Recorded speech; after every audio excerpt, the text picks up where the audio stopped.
Hey guys, this is Sabri Villegas. Welcome to my YouTube channel. I have been trying to film a YouTube video for so long, specifically this one. I've tried to film, didn't turn out how I liked, and so today I decided I was just gonna sit down and share my birth story, and whatever comes out, I'm gonna edit and upload to YouTube. I have a 15-month-old, which means 15 months ago I gave birth.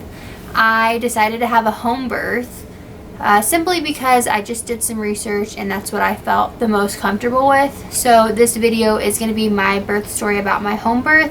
I'm not saying everyone has to have a home birth or one birth is better than another, but that was my choice. Whatever you choose to do is up to you. But if you want to hear about my home birth, go ahead and keep watching. Since we're talking about birth, there's going to be a lot of TMI. If birth isn't your thing and you don't want to hear about it, click off. This video may not be the one for you. On December 28th, I had a gush of fluid that night. I'm still not sure what it was. I didn't think it was my water, but it was something that was not regular, and I knew I didn't just like pee my pants. So I told my midwife, I was a little concerned about that. And then I had noticed my son, Zander, was not moving around as actively as normal.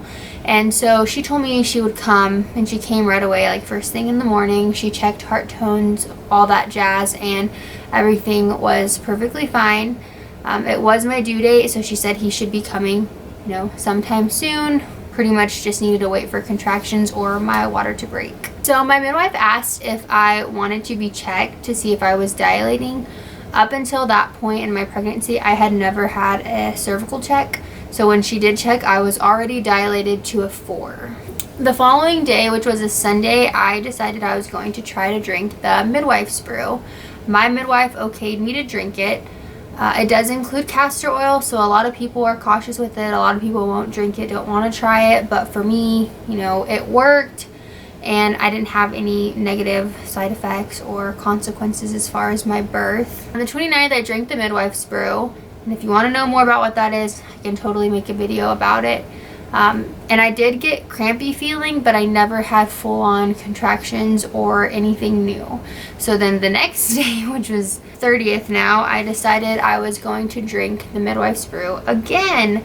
And so I drank it early in the morning, and then around 3:30 I started having some different discharge. I assumed it was my mucus plug, but of course I wasn't sure. First baby, you don't know.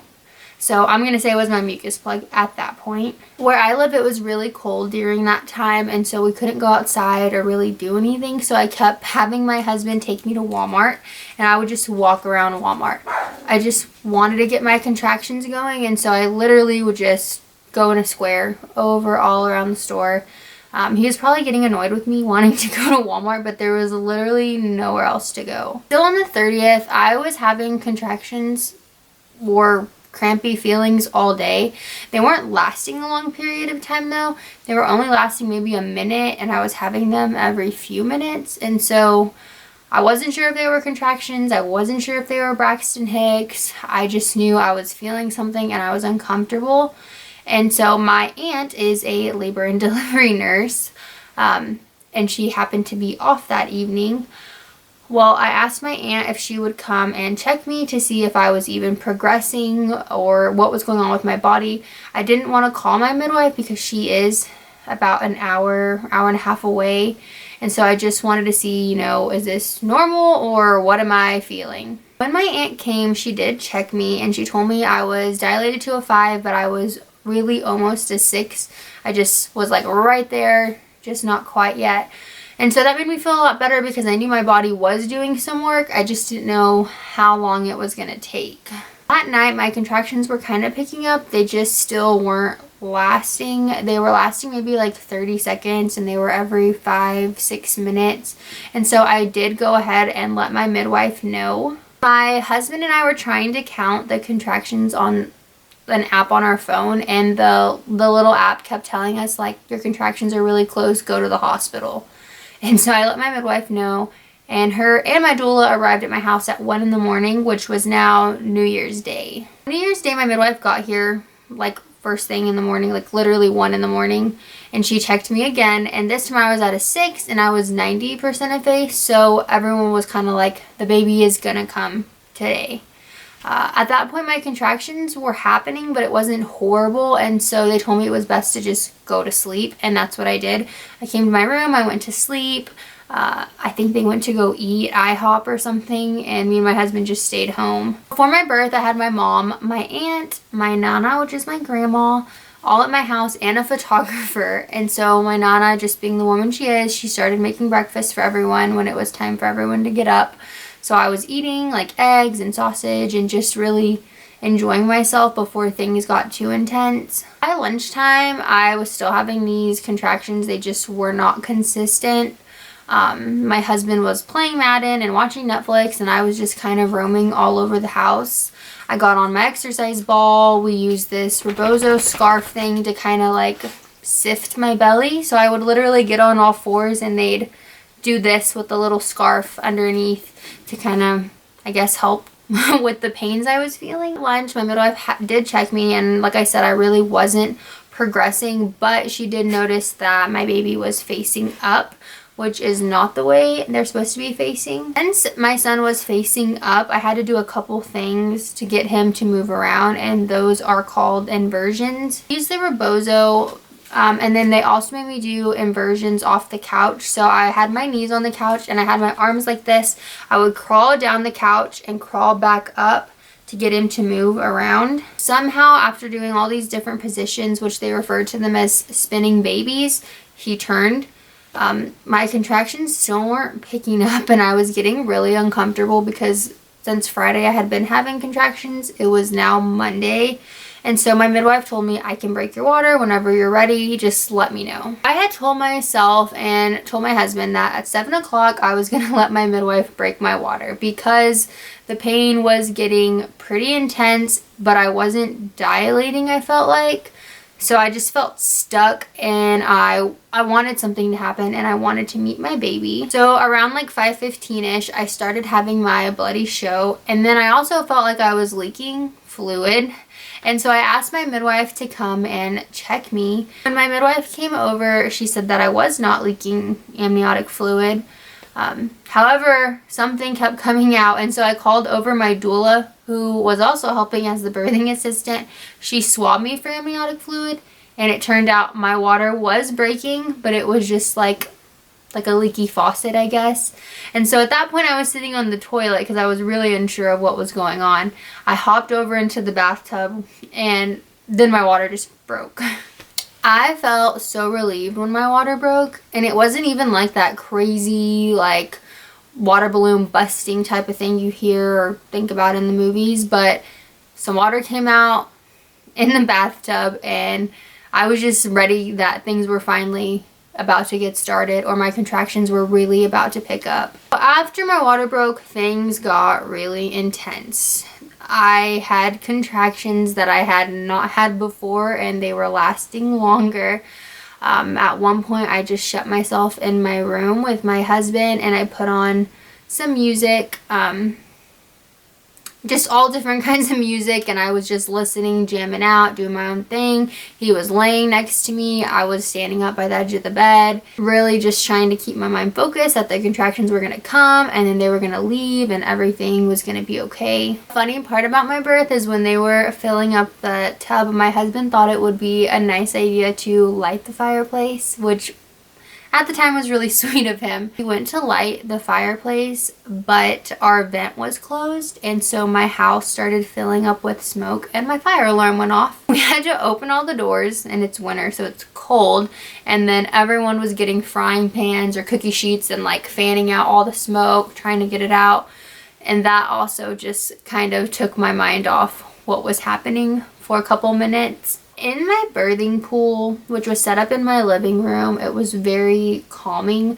I have a fireplace right in that area, and my mom had printed and put positive birth affirmations all over my house. They were all over the fireplace, they were all over my bedroom, and I really found that to be helpful because I could just look up and I would read something that kept me going. My doula was telling me just little things that were helping me. She would tell me, you can do anything for a minute. And so when the contraction would come, I'd just be like, anything for 1 minute and it'll go away.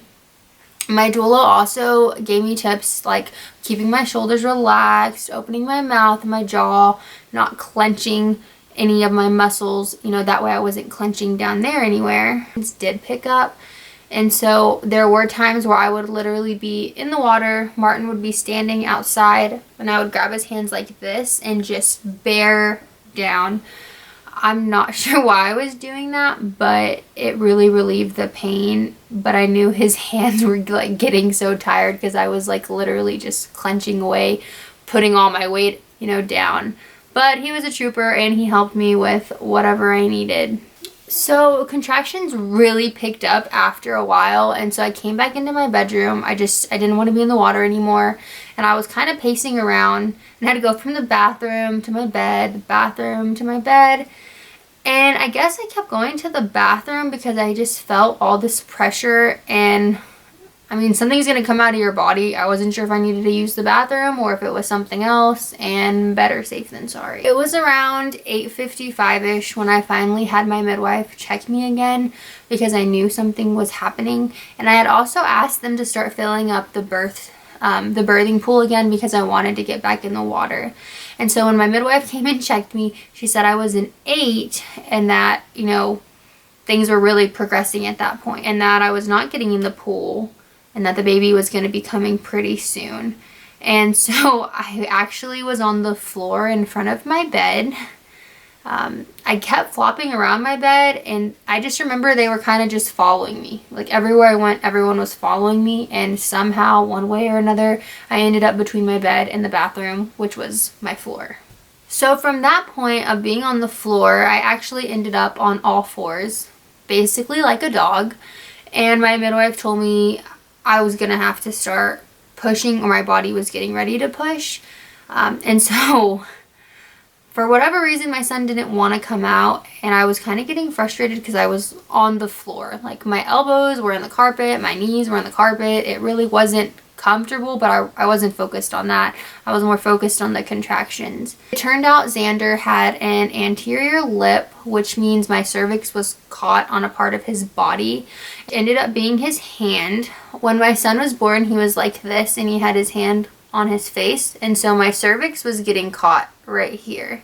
My midwife had me alternate the lunge position while I was giving birth, and so my hands were like this and I was switching my knees every few seconds to try to get him to move and open up my cervix. That felt really crazy because you feel the most amount of pressure you've ever felt in your life, and I'm also like on the ground doing this. I could literally stick my hand back there and feel Zander's head, which really motivated me because I knew he was right there. I could feel all of his hair. It was just really surreal when I was in that position because I knew I was about to meet my baby. My doula was in front of me. She was speaking positive things to me, and then my husband and my midwife were behind me. And so after about an hour, he was finally almost out. They told me I was crowning, which gave me more motivation to get him out. My midwife never told me like push, 1, 2, 3, push, push, push.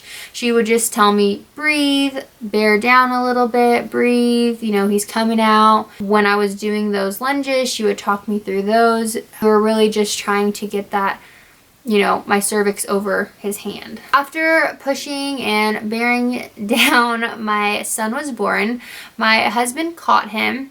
And so obviously I couldn't see him and catch him right away because I was facing forward, he was behind me. But once my midwife told me, hey, turn around, I literally threw my leg over, and then my husband was right there holding him. It was really emotional, and I think it was really funny because my mom was sitting on my bed when I gave birth, and I looked at my husband and I looked at my baby, but I looked at my mom right after, and I just looked at her with these eyes of like, I can't believe I just did this, like, OMG, I'm a mom now. I did feel the ring of fire, which is just this crazy, intense, burning pain.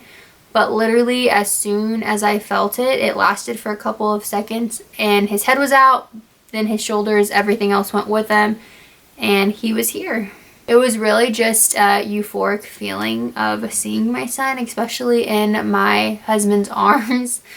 All the pain, everything went right away, which is weird because everyone tells you that happens and you don't believe it until it happens to you. I'm looking at my baby, holding my baby while still sitting on the floor, and my midwife's trying to stop the bleeding. They did have to give me Pitocin to contract my uterus to stop the bleeding. My midwife also gave me another medication which went up my rectum, which is my butt. I don't even remember her giving that to me, but I remember it days later. And so I did stop hemorrhaging. They gave me an IV, they gave me fluids, and I was totally fine. I came to the bed with my baby. My husband had dressed him, and then we became our family.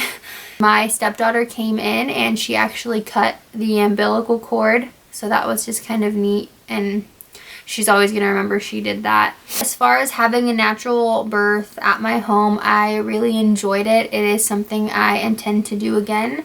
I am currently 24 weeks pregnant, and so I'm already preparing to have another one. This time it's a little more nerve-wracking because I do know what to expect, but I know I can do it and my body's capable, and I keep telling myself those positive affirmations, and I'm just hoping I will have a shorter labor this time. If you guys have any questions about natural birth or want any information, let me know in the comments down below, and I am happy to share that information. I am also happy to share who my midwife and doula are, so I will post those in the description below. I was really happy to have my birth team, which included my midwife and my doula. I was also really happy to have the support of my family. They weren't initially fond of the idea of having a home birth, but when the time came, my mom was right there, you know, just offering me whatever I needed. Thank you guys for watching this video and listening to my birth story. If there's anything else you'd like me to share, go ahead and, like I said, let me know in the comments. Thanks.